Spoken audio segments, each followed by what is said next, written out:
बिस्मिल्लाहिर्रहमानिर्रहीम अस्सलाम वालेकुम वरहमतुल्लाह। अर्बुद्दू टीवी में आपको खुशामदीद कहता हूँ। इस वीडियो में मैं आपको बताऊंगा कि अगर आप उम्रा वीज़ा पे सऊदी अरेबिया आ रहे हैं या आए हैं, सऊदी अरेबिया के कितने शहरों का विज़िट कर सकते हैं। ये इंतहाई अहम वीडियो है, सारी डिटेल आपके साथ शेयर कर दूंगा। अगर आप चैनल पे नए हैं या वीडियो पहली दफ़ा देख रहे हैं, सब्सक्राइब ज़रूर कर लें। तो चलिए वीडियो की तरफ चलते हैं। उम्रा के जो रूल्स हैं उसके मुताबिक उम्रा पे जो विजिटर आते हैं, ज़ायरीन आते थे, वो सिर्फ मक्का अल मुकरमा, मदीना अल मुनव्वरा और जद्दा जा सकते थे। एक सवाल पूछा गया था वज़ारत हज व उम्रा से कि मेरा एक अजीज़ उम्रा पे आ रहा है, वो सऊदी अरेबिया के किन किन शहरों को विज़िट कर सकता है।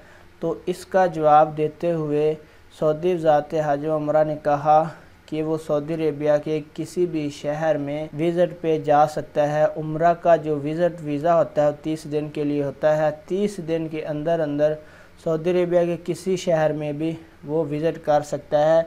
लेकिन पहले ऐसा नहीं था, पहले सिर्फ मक्का अल मुकरमा, मदीना अल मुनव्वरा और जद्दा के लिए उम्रा ज़ायरीन सिर्फ इन 3 शहरों में से बाकी कहीं नहीं जा सकते थे। लेकिन वीडियो देखने का बहुत बहुत शुक्रिया। अस्सलाम वालेकुम रहमतुल्लाह।